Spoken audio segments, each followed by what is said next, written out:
10 এর পক্ষ থেকে আপনাদের সবাইকে স্বাগতম। আজকে আমি আপনাদেরকে 1040 গেমিং সুইচ কার্ড দেখাবো, যেটা আমি 17,000 টাকা দিয়ে কিনেছিলাম। এটা হচ্ছে গিগাবাইটের। তো এই গেমিং কার্ডটা হচ্ছে আমি এই জিনিসটা হচ্ছে ডেসক্রাইব করবো, সেটা হচ্ছে কুলিং সিস্টেমটা নিয়ে।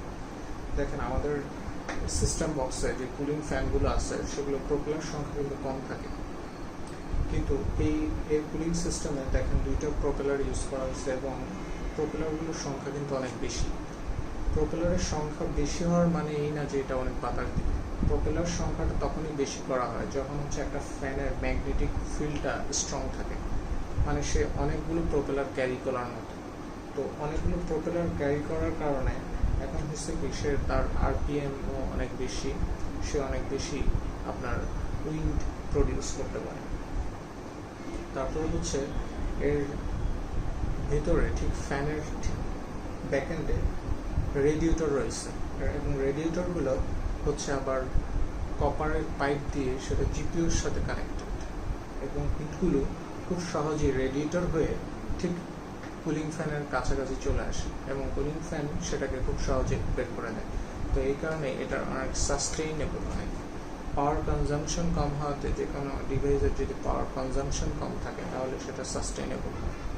এবং এই জিনিসটা যারা হচ্ছে গেম খেলেন, সাধারণত গেম খেলেন এবং 1080 পিক্সেলের গেমসগুলো খুব ভালো রান করে এটা দিয়ে। তারপরে হচ্ছে আপনার অনলাইন গেমস, গ্রাফিক্সের কাজ যারা করেন, এবং এটার ক্লক 2টা মোডে কাজ করে, ওসি মোড এবং গেমিং মোডে। এটা রয়েছে আপনার 2.0 RGB ফিউশন মোড। তো এটা ইউজ করে দেখতে পারেন আপনারা, আমি এটার পারফরমেন্স ভালো পাইছি। যদি কারো প্রয়োজন হয় তাহলে আপনারা প্লিজ এই কার্ডটা ইউজ করে দেখতে পারেন। এই কার্ডটা ইউজ করলে আপনারা, আমার মনে হয় যে আপনারা বেনিফিটেড হবেন।